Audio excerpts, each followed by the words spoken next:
nk'uko nabyiyemeje gahunda ni ukubagezaho amakuru mashya yasohokeye igihe y'imbere mu gihugu ndetse no hanze yacyo. Nta handi wayasanga rero uretse kuri iyi cano. Nzi neza yuko iri cano iri muri cano zishyira hanze amakuru yasohokeye igihe. Inkuru rero ngiye kubagezaho muri aka kanya ni yuko u Rwanda rwakiriye abimukira n'abasaba ubuhungiro 119. U Rwanda rwakiriye ikindi cyiciro cy'abimukira n'abasaba ubuhungiro 119 baturutse muri Libya, muri gahunda y'agateganyo yo kubakira mu gihe bategerejwe kwimurirwa mu bindi bihugu by'i Burayi na Amerika byemera kubakira. Minisiteri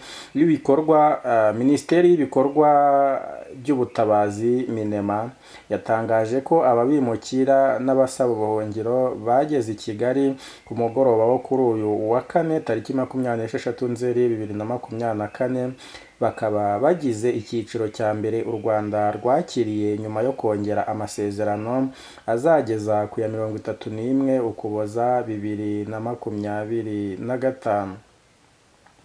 Ku kibuga mpuzamahanga cy'indege cya Kigali i Kanombe bakiriwe n'abayobozi batandukanye barimo umunyamabanga uhoraho muri Minisiteri y'ibikorwa by'ubutabazi Minema Habinshuti Philippe, umuyobozi w'umuryango w'ubumwe bw'Uburayi Madamu Belen Karivo Uyura ndetse na Aissatou Dieng Ndiaye uhagarariye ishami ry'umuryango w'abibumbye ryita ku mpunzi mu Rwanda UNHCR.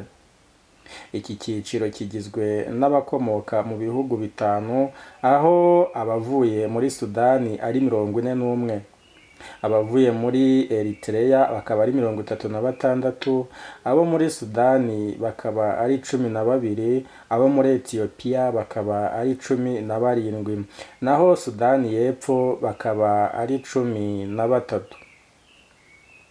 Bahise bajyanwa mu nkambi y'agateganyo ya Gashora Transit Center iherereye mu karere ka Bugesera.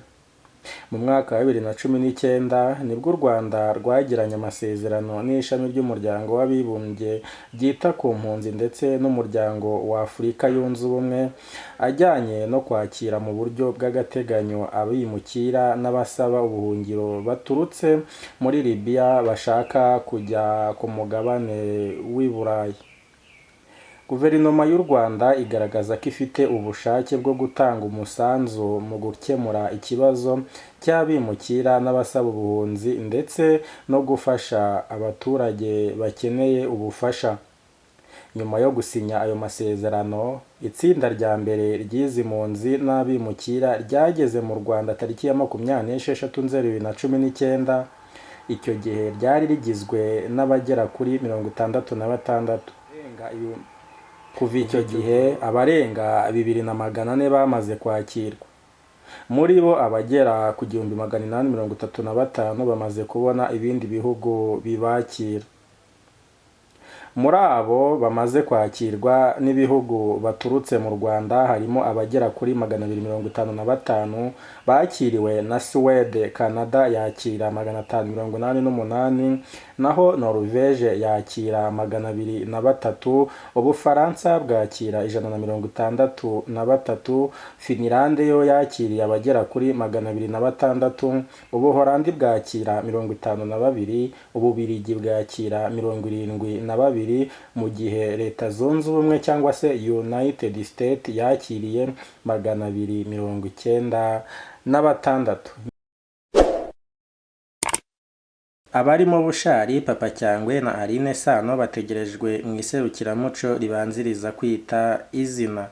Abahanzi bagezweho muri iki gihe barimo Hagenimana Jean Paul wamamaye nka Bushari, Abijuru King Lewis uzwi nka Papa Cyangwe ndetse na Aline Shengero wamamaye nka Aline Sano bategerejwe mu iserukiramuco ryiswe Ikirenga Cultural Tourism Festival rizabanziriza ibirori byo kwita izina bigiye kuba ku nshuro ya 20.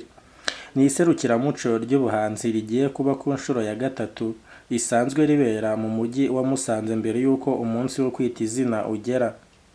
risanzwe riba mbere y'uko umunsi wo kwita izina ugera ndetse buri gihe risozwa ku munsi wo kwita izina. Muri iyi nshuro rizaba kuva tariki ya 12 kugeza ku ya 18 Ukwakira 2024, ari nabwo hazaba umunsi wo kwita izina.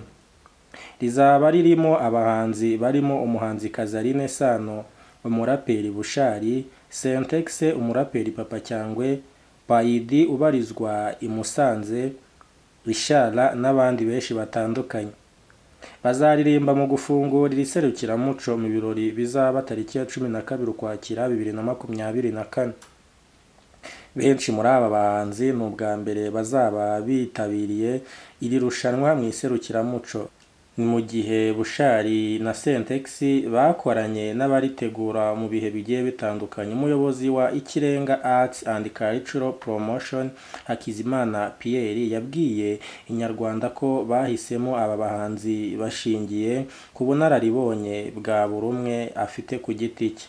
Yakomeje avuga ko bifuza abahanzi bafite inararibonye kandi mu njyana zitandukanye kugira ngo barumuna babo bazagire icyo babigiraho. Yasobanuye ko kuri iyi nshuro ari iserukiramuco rizarangwa n'ibikorwa binyuranye birimo nk'umukino uzabera muri stade ya Musanze ku munsi wahariwe umugore. Yanavuze ko ari bwo bwa mbere iri serukiramuco rigiye kubera muri stade habaye umukino w'umupira w'amaguru mu rwego rwo gukangurira abahanzi n'urubyiruko rwo mu nganda ndangamuco n'abandi muri rusange gukunda imikino. N'ubwa mbere tuzaba dufite umunsi wahariwe abagore muri creative industry kuri iyi nshuro n'abo twabatekerejeho. Yavuze ko mu gihe iri serukiramuco rigiye kuba ku nshuro ya 3 bishimira ko rimaze kumenywa n'abantu benshi batandukanye kandi baturuka mu bihugu bitandukanye ku isi, bityo bigatuma ubwitabire buba bwinshi by'aba bahanzi baryitabira ndetse n'abandi bose muri rusange bashaka kurigana. Mu bikorwa biranga iri serukiramuco harimo imbyino n'indirimbo gakondo, imbyino zigezweho, kwerekana imideri, gutaka no kwerekana indyo nyarwanda, gushushanya, kureba filime zigisha umuco n'amateka y'u Rwanda, ubusizi ndetse n'imikino n'imyidagaduro yo mu muco nyarwanda n'ibindi byinshi bitandukanye. Ikirenga Arts and Cultural Promotion ni umuryango udaharanira inyungu ukorera mu Rwanda ufite intego yo guteza imbere ubukerarugendo bushingiye ku muco ndetse no gufasha urubyiruko kwihangira imirimo by'umwihariko mu bijyanye n'ubuhanzi n'ubugeni.